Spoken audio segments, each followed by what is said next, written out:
Hi everyone, this is Shahrukh Saifi and welcome to the channel simplifying exams. बच्चों, आज की इस वन शॉट वीडियो में हम कंप्लीट करेंगे इकोनॉमिक्स का लास्ट लेसन जो कि है कंज्यूमर राइट। अब बेसिकली हमें कॉन्स्टिट्यूशन के द्वारा अलग से ही फंडामेंटल राइट्स मिले हुए हैं, लेकिन इसके अलावा सिविल राइट्स भी हमको दिए जाते हैं जिसमें कंज्यूमर राइट भी एक माना जाता है। अब सारी चीजें इसके बारे में जानेंगे। बेसिकली हमसे रिलेटेड है तो हमारी सेल्फ अवेयरनेस भी होना काफी ज्यादा जरूरी है। आप इस वीडियो का पूरा वॉच कीजिएगा, आपको सिंगल वीडियो में ये लेसन अच्छे से जरूर समझ आ जाएगा। चलिए फिर बिना किसी देरी के साथ शुरू करते हैं।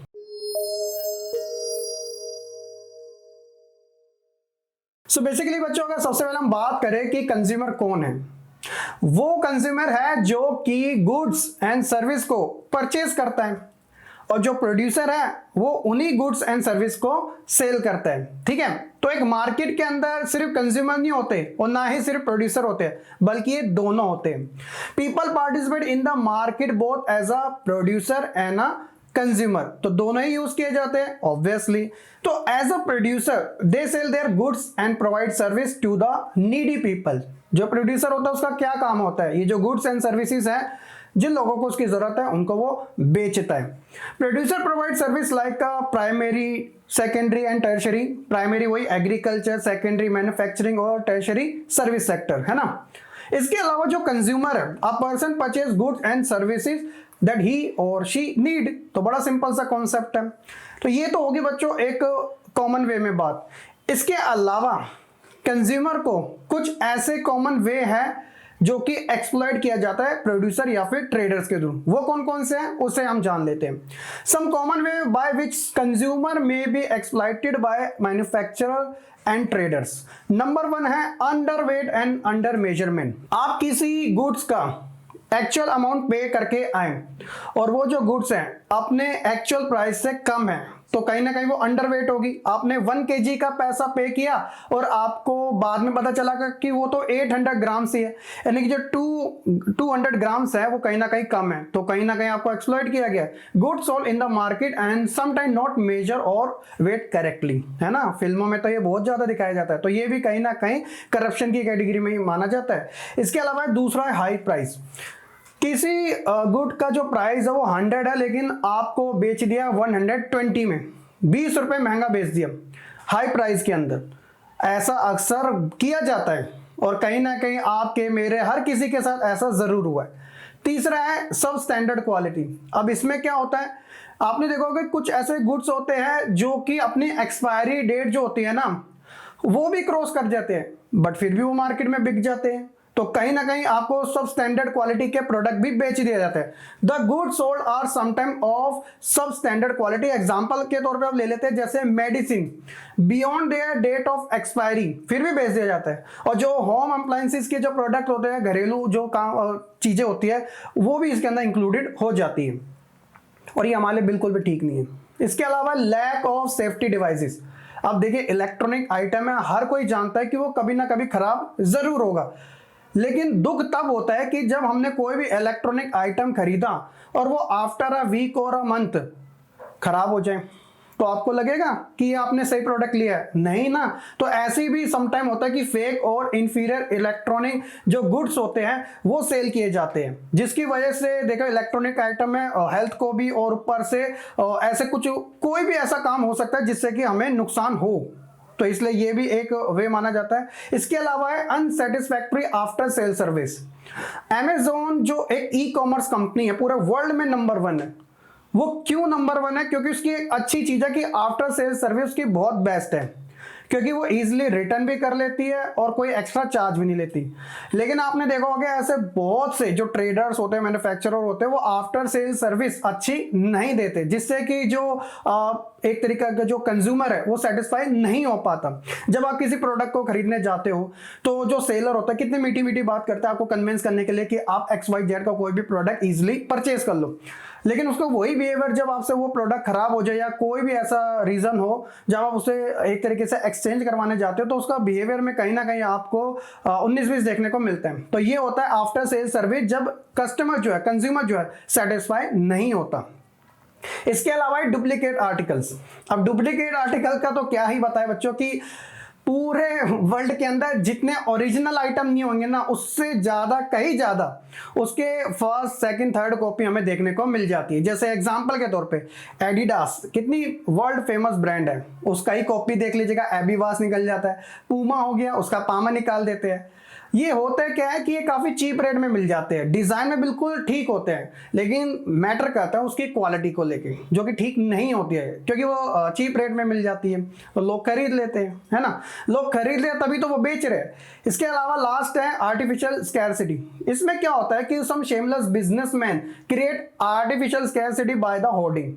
तो ये वो करते हैं इसमें कि अपना गुड्स हायर प्राइस पे एक तरीके से बेचने की कोशिश करते हैं, जिसमें वो जो कंज्यूमर है उनके बीच में एक पैनिक सिचुएशन को क्रिएट करते हैं कि जैसे लिमिटेड टाइम का ऑफर है, जल्दी ले लीजिएगा वरना खत्म हो जाएगा। तो ऐसे में जो कंज्यूमर है वो जल्दी करता है लेने में, फिर वो हाई प्राइस पे भी ले लेता है। समटाइम ऐसे में क्या होता है, फॉल्स एंड इनकम्प्लीट इन्फॉर्मेशन जो होता है वो सेलर भी प्रोवाइड करवा देता है, जिसकी वजह से जो कंज्यूमर हो जाते हैं वो मिसलीड हो जाते हैं। तो ये भी बच्चों कुछ कॉमन वेज है जिनकी वजह से कंज्यूमर का एक्सप्लॉइट किया जाता है मैन्युफैक्चरर और ट्रेडर्स के थ्रू। नेक्स्ट टॉपिक के बारे में बात करते हैं जो कि है कंज्यूमर मूवमेंट। अब ये कंज्यूमर मूवमेंट क्या है, देखिए कहीं ना कहीं कंज्यूमर को एक्सप्लॉइट किया जाता था, जिसमें उसको पहले कहीं पर भी अपनी शिकायत दर्ज कराने का कोई ऑप्शन था नहीं, यानी कि कंज्यूमर ही रिस्पॉन्सिबल माना जाता था अगर उसके साथ कोई भी अनफेयर एक्टिविटी होती थी तो ऐसे में कब तक चीजें कंज्यूमर सहेगा। तो कहीं ना कहीं मूवमेंट की नीड्स थी और वो हुआ भी था और उसे अच्छा खासा सपोर्ट भी मिला था, जिसकी वजह से आज के समय हमें कंज्यूमर एक्ट भी देखने को मिलता है। तो क्या है ये पूरी सिचुएशन, उसे समझने की कोशिश करते हैं। देखा, there are no for rules and regulation to ensure protection for a consumers. पहले के टाइम पे ऐसा बिल्कुल नहीं था।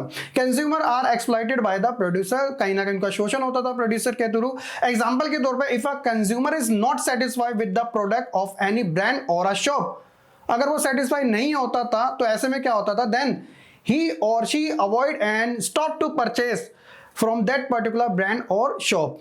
तो भैया उसे बंद कर देना चाहिए था वहां की शॉप से या ब्रांड से उस चीज को लेने से, अगर वो सेटिस्फाई नहीं है तो।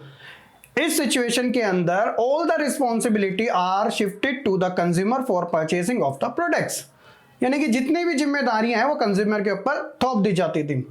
तो ये कहीं ना कहीं गलत तो हो रहा था। When the consumer are dissatisfied with unfair rule and regulation for purchasing of goods and services, then the consumer movement is arisen.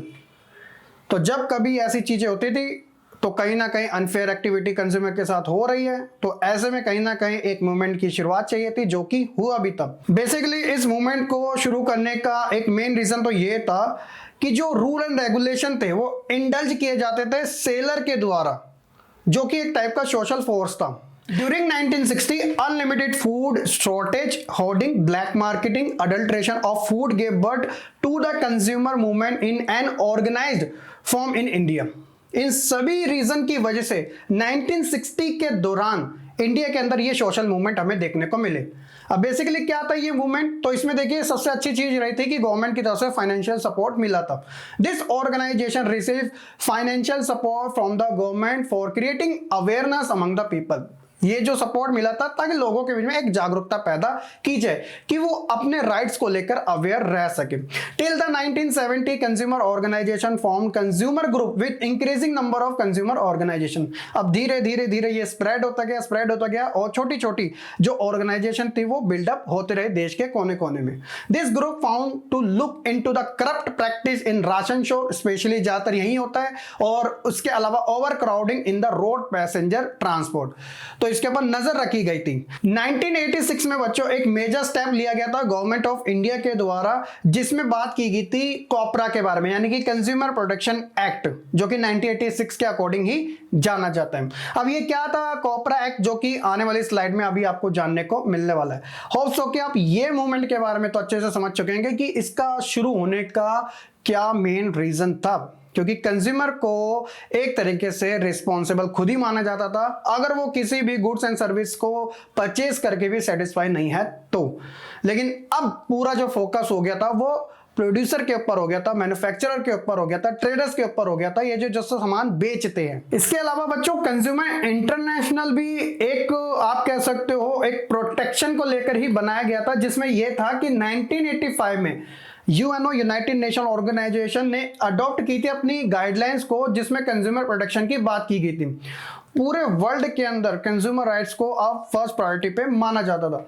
This was a tool for a nation to adopt measure to protect consumer for a consumer advocacy group to pressure their government to do so।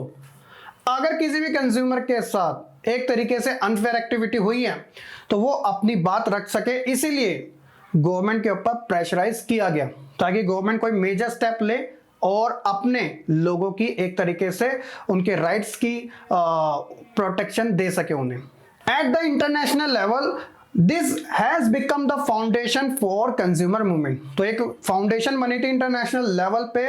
Today consumer international has become an umbrella body to over 200 member organization from over 100 of countries. तो आप देख सकते हो कितने सारे देशों में अब ये कंज्यूमर इंटरनेशनल जो है एक तरीके से स्प्रेड हो चुका है। तो ये तो सारी चीजें थी कंज्यूमर मूवमेंट से रिलेटेड ही। और आज के समय देखो कितनी छोटी छोटी चीजों के ऊपर आप कह सकते हो कि ध्यान दिया जाता है, क्योंकि आज के समय टेक्नोलॉजी इतनी ज्यादा ग्रो हो गई है कि लोग अपने मोबाइल में ही वीडियो बना लेते हैं अगर उनके साथ कुछ भी अनफेयर एक्टिविटी होती है तो किसी भी शॉप या ब्रांड के अंदर। इसलिए जो प्रोड्यूसर है वो भी इस चीज को लेकर काफी अवेयर रहते हैं। ठीक है, तो ये तो होगी सारी चीजें ऑप्शन की, यहां तक आपको अच्छे से समझ आ चुका होगा। नेक्स्ट हम बात कर लेते हैं। देखिए हम कंज्यूमर हैं तो हमारे भी तो कुछ राइट्स होने चाहिए ना, तो कौन कौन से राइट हैं उनके बारे में बात करते हैं। तो नंबर 1 है safety is everyone right. Safety काफी ज्यादा इंपॉर्टेंट है। There are many goods and service which are dangerous for health and property. मैं अगर एग्जांपल लूं जंक फूड का, बड़े ही ज्यादा टेस्टी होते हैं, स्पेशली जो टीनेज ग्रुप होता है उनमें तो इनका बहुत ज्यादा क्रेज है ना। सो अब देखिए खाने में बेशक टेस्टी लगते हो लेकिन कहीं ना कहीं आप जानते हो कि इनकी वजह से जो हेल्थ है वो ज्यादा खराब भी हो जाती है, ओबेसिटी ज्यादा फैल जाती है, वीकनेस आ जाती है बॉडी के अंदर। ये बहुत सारे इसके सिम्टम हमें देखने को मिल जाते हैं, लेकिन फिर भी लोग कर रहे हैं। तो इसलिए सेफ्टी का होना तो सबसे ज्यादा जरूरी है। So that goods and services require special attention to safety. Consumer have to right to be protect against the marketing of good and delivery of service which are dangerous for health and service। तो ये काफी ज्यादा जरूरी है consumer के लिए। Producer also need to follow the required rule and regulation for safety of consumer. Hygiene होना काफी ज्यादा जरूरी है क्योंकि लोग इस चीज को फर्स्ट प्रेफरेंस पे रखते हैं। अगर कोई भी चीज है ना, अगर जितनी ज्यादा हाइजीन होगी तो उसे लेना उतना ही ज्यादा पसंद भी करते हैं। बाकी क्वालिटी क्वांटिटी तो बाद में मैटर करती है। तो ये तो हो गया पहली चीज। सेकंड है बच्चों information about goods and services.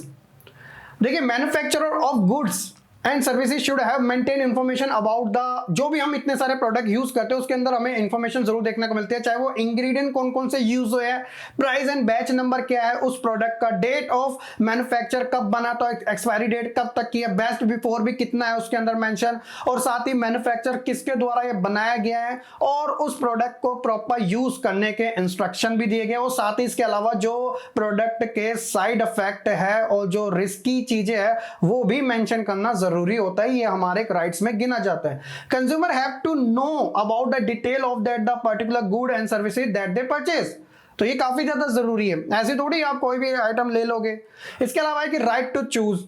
Consumer को ये भी राइट दिया गया है कि आपके पास ऑप्शन अवेलेबल है। कहने का मतलब कि this right can be exercise in a competitive marketing where a variety of goods are available at the competitive price. अगर ऐसा नहीं है कि कोई भी दुकान वाला आपको कोई एक प्रोडक्ट दिखा रहा तो आपको वो ही लेना पड़ेगा या उसी शॉप से ही लेना पड़ेगा, नहीं, आपके पास ऑप्शन है चूज करने के। आप उससे कम प्राइस में भी ले सकते हो, आप किसी दूसरी शॉप से भी ले सकते हो। तो ये आपको एक तरीके से चूज करने के ऑप्शन दिए गए हैं। इसके अलावा right to consumer education. Consumer education का होना काफी ज्यादा जरूरी है ताकि वो अपने राइट्स का एक बेटर तरीके से यूज कर सके। Means the right to acquire the knowledge and skill to be an inform consumer throughout life. जैसे एग्जांपल के तौर पे इग्नोरेंस ऑफ कंज्यूमर, पर्टिकुलरली जो रूरल एरिया होते हैं वहां पे लोगों को इतनी ज्यादा प्रोडक्ट की सर्विस की जानकारी नहीं होती, जिसकी वजह से वो खुद रिस्पॉन्सिबल माने जाते हैं अपने शोषण का। They should know their right and must exercise them. हर किसी को अपने राइट्स पता होना जरूरी है और उन्हें एक्सरसाइज भी करना काफी जरूरी है। Only the real consumer protection can be achieve with the success. अगर आप अवेयर हो अपने राइट्स के लिए तो कभी भी आपके साथ धोखा नहीं हो सकता किसी भी चीज को लेकर। तो ये काफी हमारे लिए एक रिस्पॉन्सिबल चीज मानी जाती है। उसके अलावा राइट टू बी हियर्ड। देखिए हमारे यहाँ एक्ट बन चुका है, तो इसलिए अगर हमारे साथ कोई भी ऐसी अनफेयर एक्टिविटी होती है तो हम अपनी बात रख सकते हैं कंज्यूमर कोर्ट के अंदर, ताकि जो भी सुनवाई है वो एक ऑथेंटिक तरीके से चल सके। हालांकि प्रोसेस लंबा होता है, लेकिन आपके जो भी आपके साथ अनफेयर एक्टिविटी है उसकी सुनवाई जरूर की जाएगी। नेक्स्ट टॉपिक है बच्चों हमारा कंज्यूमर रिस्पॉन्सिबिलिटीज को लेकर। देखिए हमें राइट्स दिए गए, लेकिन हमारी कुछ रिस्पॉन्सिबिलिटी भी तो बनती है कि हम इन चीजों को लेकर अवेयर रहे। तो नंबर 1 है आस्क योरसेल्फ, खुद से पूछो।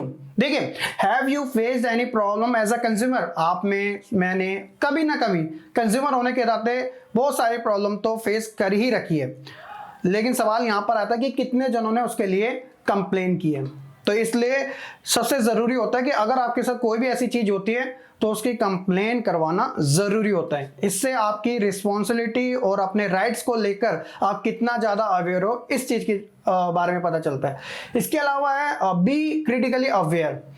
जब भी आप कोई गुड एंड सर्विस को परचेज करने जाते हो तो एक तरीके से आपका अवेयर होना काफी ज्यादा जरूरी है। आप कोई भी प्रोडक्ट ले रहे हो तो उसकी सही जानकारी कि उसकी क्वालिटी कितनी है, क्वांटिटी कितनी है, जो भी आप सर्विस और गुड्स को परचेज कर रहे हो, तो आप इन चीजों में इन्वॉल्व हो तो ये आपके लिए काफी बेटर है। ये हमारी रिस्पॉन्सिबिलिटी में गिना जाता है। इसके अलावा बी इन्वॉल्व। देखिए आपको पैसिव नहीं होना। अगर आप पैसिव होगे तो कहीं ना कहीं आप फिर से वही है कि आपको एक्सप्लॉइट किया जाएगा, लेकिन जब बात आएगी आपके असर्टिव होने की तो कहीं ना कहीं आप अपने राइट्स को लेकर अवेयर जरूर होंगे। तो ये चीजें काफी इंपॉर्टेंट है। इसके अलावा बात करते हैं बी ऑर्गेनाइज्ड, यानी कि एक तरीके से आपका इन्वॉल्वमेंट जरूरी है, यानी कि आप एक रिस्पॉन्सिबल कंज्यूमर हो, इसलिए आप ऑर्गेनाइज्ड हो। The responsibility to join hands and raise voices as a consumer, ताकि आप कंज्यूमर के हक के लिए लड़ रहे हो। To fight in a collective and to develop the strength and influence to promote and protect consumer interest. इसके अलावा 5वां है be responsible to the environment. देखिए आज भी वही कॉन्सेप्ट आपके माइंड में जरूर चलता होगा कि हम जो जनरेशन है ये हमें हमारे फोर फादर से गिफ्ट नहीं मिली है, बल्कि जो हमारी फ्यूचर जनरेशन है उनसे हमने बोरो की है। इसलिए हमें सस्टेनेबल डेवलपमेंट का कॉन्सेप्ट याद आता है ऐसी सिचुएशन में कि एनवायरनमेंट को लेके हमें काफी ज्यादा अवेयर रहना जरूरी है। The responsibility to be aware and understand the environmental consequences of our consumptions. जिन भी चीजों का हम एक तरीके से कंजप्शन कर रहे हैं, कहीं उससे एनवायरनमेंट को नुकसान तो नहीं हो रहा, उस चीज को लेकर हमें एक तरीके से अवेयर रहना जरूरी है। We should recognize our individual and social responsibility to conserve natural resources and protect to the earth of our future generation. तो ये सारी चीजें हमारी रिस्पॉन्सिबिलिटी में गिनी जाती है। नेक्स्ट हम बात करते हैं बच्चों कॉपरा एक्ट के बारे में, जिसका जिक्र अभी पीछे वाली स्लाइड में हमें देखने को मिला था। अब ये कॉपरा एक्ट है क्या, इसकी फुल फॉर्म की अगर बात की जाए तो कंज्यूमर प्रोटेक्शन एक्ट, जो कि 1986 में आया था। एक तरीके से अगर आप बात करो, ये पास हुआ था असेंबली में 1986 में और फोर्स किया गया था दिसंबर 24 1986 के अंदर। तो एक तरीके के लिए आप समझ सकते हो कि इसे रिप्लेस कर दिया गया 2019 के एक्ट के अकॉर्डिंग, जो हाल ही फिलहाल में हुआ। इसमें यह था कि it was made for the establishment of consumer council and other authority for a settlement of consumer grievances and matter connected with it। यानी कि एक तरीके से कंज्यूमर के फेवर में ये एक्ट लाया गया था। अगर किसी भी कंज्यूमर के साथ अनफेयर एक्टिविटी होती है गुड्स एंड सर्विसेज को परचेज करने के दौरान, तो वो इसके लिए अपनी बात रख सकता है। जो कि बॉडी है उसके लिए वो काम करेगी, यहां तक कि जो उसे नुकसान हुआ उसको वो क्लेम भी ले सकता है कंज्यूमर। अब इसके जो ऑर्गेनाइजेशन है वो अलग अलग भी है, हमें देखने को मिलते हैं। जैसे गुजरात में consumer education and research centre के नाम से है, ब्यूरो ऑफ इंडियन स्टैंडर्ड हो गया, federation of consumer organization Tamil Nadu में, मुंबई ग्राहक पंचायत हो गया, consumer voice, legal and society Kolkata के अंदर अखिल भारतीय ग्राहक पंचायत हो गया, the consumer eye India, United India consumer association, ये वेरियस टाइप के कंज्यूमर ऑर्गेनाइजेशन है, इसी कॉपरा एक्ट के अकॉर्डिंग हमें देखने को मिले हैं। इसके अलावा बच्चों अगर हम बात करें इस एक्ट में कहां तक क्लेम किया जा सकता है, तो इसके लिए 3 टियर की एक क्वासी जुडिशियल मशीनरी बनाई गई थी, जो कि डिस्ट्रिक्ट लेवल पे, स्टेट लेवल पे, नेशनल लेवल पे कंज्यूमर के जो भी प्रॉब्लम है जो सोल्व करने में हेल्प करेगी, उसे क्लेम भी प्रोवाइड कराएगी। अगर मामला डिस्ट्रिक्ट लेवल का है तो यहाँ पे अप टू 20 लाख तक का क्लेम मिल सकता है। उसके अलावा अगर स्टेट लेवल का है तो 20 लाख से 1 करोड़, नेशनल लेवल का है मोर देन 1 करोड़।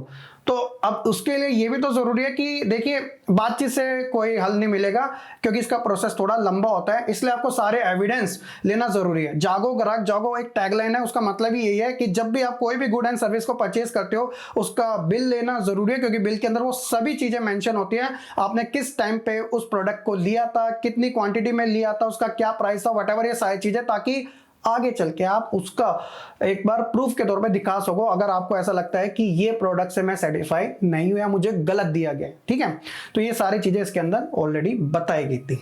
तो ये तो था बच्चों कोपरा एक्ट से रिलेटेड सारी चीजों के बारे में। नेक्स्ट बात करते हैं बच्चों कोपरा एक्ट के मेन ऑब्जेक्टिव्स के बारे में कि वो कौन कौन से हैं। Number 1, the right to be protected against the marketing of goods and services which are dangerous to life and property, जिसका जिक्र अभी हमने पहले भी ऑलरेडी कर लिया था। इसके अलावा right to be inform about the quality and quantity, कि प्रोडक्ट के बारे में उसे प्रॉपर इंफॉर्मेशन मिलना जरूरी है, तभी जाके उसका जब मन करे तो वो खरीद लेगा, ताकि वो सेटिस्फाई हो सके। राइट टू चूज, ऐसा नहीं कि कोई सिंगल प्राइस पर ही अगर उसे एक प्रोडक्ट दिखाया गया तो वो ही लेना पड़ेगा, नहीं, उसके पास ये एक्सेस होगा variety of good and services का कॉम्पिटिटिव प्राइस पे, जो अच्छा लगे उसमें यहाँ पर उसकी चॉइस मैटर करेगी, पसंद नापसंद मैटर करेगी। ठीक है। चौथा है राइट टू बी हियर्ड, तो भैया अगर कंज्यूमर के साथ कोई अनफेयर एक्टिविटी होती है या कोई उसने जो प्रोडक्ट है जो परचेज किया अगर वो उसे सेटिस्फाई नहीं है, उसे लगता है कि इसके अंदर कुछ कमी है, तो वो अपनी कंप्लेन करवा सकता है या फिर उस प्रोडक्ट के बदले कोई दूसरा प्रोडक्ट एक तरीके से रिप्लेस करवा सकता है। Consumer who have complain about product और services have to right to be heard. जैसे एग्जांपल के तौर पे suppose you buy a bike helmet from a sporting good store, आपने एक बाइक का हेलमेट लिया एक ऐसी शॉप से जो कि स्पोर्टिंग वाली थी। ठीक है। After wearing the helmet a few times, कुछ ही समय आपने हेलमेट पहना, आपने ये देखा you find that the chin strap जो नीचे लगी होती है कीप्स कमिंग लूज, वो क्या हो रही है, लूज होती जा रही है। यानी अगर आप बाइक चलाओगे तो हो सकता है कि जो आपने हेलमेट को वियर कर रखा है वो चिन स्ट्रैप अगर खुली है तो इसका भी चालान कटता है वैसे तो वो हेलमेट क्या होगा, जब तेज आप बाइक चलाते हो तो वो लूज हो जाता है, जिससे कि आपका हेलमेट उतरने के चांसेस ज्यादा बढ़ जाते हैं। You have the right to let the store know you are not satisfied with the helmet, तो आपको बिल्कुल प्रॉपर वाला ही चाहिए, तो वो आपको रिप्लेस करके दे देंगे। तो यानी कि उसकी बात को सुना जा रहा है। तो राइट टू बी हियर्ड ये भी एक तरीके के ऑब्जेक्टिव है कोपरा एक्ट के। अब हम बात कर लेते हैं कुछ इंपॉर्टेंट टर्म्स के बारे में जो इस लेसन में ऑलरेडी गिवन है और आपने कहीं ना कहीं जरूर इनके बारे में सुना है, देखा है अच्छे तरीके से। नंबर 1 है ISI मार्क। ISI मार्क बहुत ज्यादा इंपॉर्टेंट होता है किसी भी प्रोडक्ट की ऑथेंटिकेशन के लिए। इसकी फुल फॉर्म है इंडियन स्टैंडर्ड इंस्टीट्यूट, जो कि स्टैब्लिश की गई थी 1931 में। इनके जो फाउंडर थे वो थे PC महालनोबिस, बड़े फेमस है, इनका जरा नाम याद रखना। ठीक है। इस इंस्टीट्यूट का मेन जो पर्पस है वो क्या है, जो प्रोडक्ट है उन्हें स्टैंडर्डाइज करना। ISI mark is for authentication of good quality for the product. अब जो कंज्यूमर है यानी हम सभी जो लोग हैं वो ब्रांड्स के पीछे क्यों भागते हैं, क्योंकि कहीं ना कहीं जब हम कभी किसी ब्रांड को परचेज करते हैं, हालांकि वो थोड़ा कॉस्टली होता है लेकिन आफ्टर सेल सर्विस उसकी अच्छी होती है और वो क्वालिटी और क्वांटिटी के मामले में भी काफी बेटर होता है, जिससे कि कंज्यूमर को सेटिस्फेक्शन मिल पाती है। तो इसलिए ISI मार्क एक तरीके का आप कह सकते हैं गुड क्वालिटी का एक मार्क है। इसके अलावा है एग मार्क, ये ज्यादा यूज किया जाता है एग्रीकल्चर मार्केटिंग के लिए। तो एक तरीके का सर्टिफाइड एजेंसी है जो कि director of marketing and inspection के थ्रू काम करती है गवर्नमेंट ऑफ इंडिया के अंदर। तो ISI और एग मार्क, अब अगर इन दोनों के बारे में पढ़ोगे तो इनके आपको जो सर्टिफिकेशन है ना वो बहुत जगह देखने को मिलेंगे। इनका जो मार्क है जैसे LPG सिलेंडर में, फूड कलर्स में, सप्लीमेंट में, सीमेंट में, पैकेज जो ड्रिंकिंग वाटर होता है इसमें, तो इससे पहले बंदा देख के लगा लेता है कि यार ये तो ऑथेंटिक है, इसे तो ले लेना चाहिए। ठीक है। हालांकि इसके डुप्लीकेट भी लोग निकाल देते हैं। फिर भी आप देखना कभी हेलमेट देखोगे ना, हेलमेट जो अगर पीछे ISI का मार्क लगा होगा ना तो इससे पता चलेगा कि वो काफी स्ट्रॉन्ग है। पुलिस वाले जो भी होते हैं ना वो भी इन्हीं जो हेलमेट को वियर करने के लिए आपको कहते हैं। It is compulsory for the producer, ये प्रोड्यूसर के लिए भी कंपलसरी है to get certified by this organization, वो इस ऑर्गेनाइजेशन के थ्रू सर्टिफाइड भी होना चाहिए।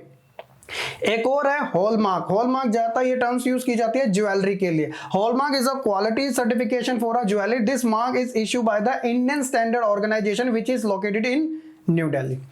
एक और है बच्चों ISO सर्टिफिकेशन। ये क्या है? International organisation for standardisation is a quality certification which indicate company, goods और institute having the certification meet the specific level of standard. और इसका हेडक्वार्टर आपको जिनेवा में देखने को मिलेगा। 1947 में स्टैब्लिश की गई थी। तो ये तो हो गया आपके कुछ इंपॉर्टेंट टर्म्स। होप्स हो कि आपको ये भी अच्छे से समझ आ चुके होंगे। और इसी टॉपिक के साथ जो हमारा लेसन है वो होता है complete consumer right. A to Z जानकारी हमने इस वीडियो में समझी। एक थोड़ी सी आपको प्रैक्टिस करवाने के लिए मैंने कुछ एक्सरसाइज वाले क्वेश्चन आपके लिए रखे हैं, जिससे कि आपको ट्रू एंड फॉल्स में ये पता लग सके कि जो भी आपने पढ़ा है कि कहां तक आप सही हो। अपने मार्क्स कमेंट सेक्शन में जरूर बता सकते हो। तो ट्रू एंड फॉल्स में सबसे पहले देखते हैं कोपरा अप्लाइज ओनली टू गुड्स। जो कोपरा है वो किसके लिए? सिर्फ क्या गुड्स के लिए अप्लाई किया जाता है? नहीं, वो सर्विस के लिए भी है। तो इसलिए ये जो स्टेटमेंट है वो एक तरीके की फॉल्स है। दूसरा है कि India is the one of the many country in the world which has exclusive code for a consumer redressal. जी हाँ, इंडिया के अंदर भी आपको कंज्यूमर कोड देखने को मिलेंगे। अगर आपको कोई शिकायत है किसी भी प्रोडक्ट या फिर सर्विसेज जो भी आप यूज कर रहे हो उससे आप सेटिस्फाई नहीं हो, या आपको लगता है कि आपके साथ कोई अनफेयर एक्टिविटी हुई है, तो आप अपनी शिकायत कंज्यूमर कोर्ट में दर्ज करवा सकते हो। ये बिल्कुल ठीक है, ये ट्रू मानी जाएगी। When a consumer feel that he has been exploited, consumer का फील हो कि उसका शोषण किया गया, he must file a case in a district consumer court. उसे करना चाहिए। क्या वो इस पॉसिबल है? चाहिए, ऑब्वियसली है। जब कंज्यूमर कोर्ट है तो है, बिल्कुल है। It is worthwhile to move to consumer court only if the damages transaction are high value. Yes, ये भी बिल्कुल ठीक है। अगर आपको कोई लगता है कि जो भी चीजें आपकी जो आपने परचेज की थी वो डैमेज हुई थी, तो आप इसकी एक तरीके से कंज्यूमर कोर्ट में एप्लीकेशन दे सकते हो, तो ये भी ठीक है। Hallmark is a certification maintain for a standardization of jewellery, तो ये बिल्कुल ठीक चीज है। The consumer redressal process is a very simple and quick. नहीं, सिंपल एंड क्विक बिल्कुल नहीं होता। जब एक तरीके से इन्वेस्टिगेशन की जाती है कि अगर आपके साथ वाकई में कोई अनफेयर एक्टिविटी हुई है, जब आप कंज्यूमर कोर्ट में अपनी फाइल दर्ज करवाते हो, तो प्रॉपर एक रूल एंड रेगुलेशन फॉलो किया जाता है। आपकी छोटी से छोटी चीजों की इंक्वायरी ली जाती है। तो ये जो प्रोसेस है थोड़ा कॉम्प्लिकेटेड, थोड़ा लंबा माना जाता है, तो इसलिए इजी और क्विक वाला तो बिल्कुल नहीं है। तो स्टेटमेंट रॉन्ग है। A consumer has the right to get compensation depending on the degree of the damage. Yes, वो हमने पढ़ा था ना 3 कोसी मशीनरी के अंदर, जिसमें district level, state level and national level पे आप क्लेम कर सकते हो अप टू 1 करोड़ तक का या इससे ज्यादा तक का, तीनों ही लेवल के अंदर। ठीक है, 0 to 20, 20 to 1 crore and 1 crore से plus, district, state and national level पे। तो इसलिए ये बिल्कुल ठीक है। सो ये थे बच्चों हमारे ट्रू एंड फॉल्स। होप्स होगी आपने सारे के सारे बिल्कुल ही सही लगाए होंगे, मतलब आपके full out of full marks आए होंगे। कमेंट सेक्शन में जरूर बताना। और इसी टॉपिक के साथ हमारा चैप्टर नंबर 5 कंज्यूमर राइट होता है कंप्लीट, और इकोनॉमिक्स भी हमारी डन हो गई है वन शॉट वीडियो के अंदर। आगे हम बात करेंगे आपके अलग सब्जेक्ट की, जिसमें हम बात करने वाले हैं सिविक्स और ज्योग्राफी एंड हिस्ट्री के बारे में। वेट कीजिएगा, उसकी वीडियो आपको देखने को मिलेगी। और यहां तक अगर आपने वीडियो देख ली है तो लाइक तो आपकी तरफ से बनता है, और साथ ही शेयर करना तो बिल्कुल ना भूलेगा। चैनल पर नए हैं तो सब्सक्राइब जरूर कर देना। तब तक के लिए सही बच्चे खुश रहे, पढ़ते रहे और ऐसे ही आगे बढ़ते रहे।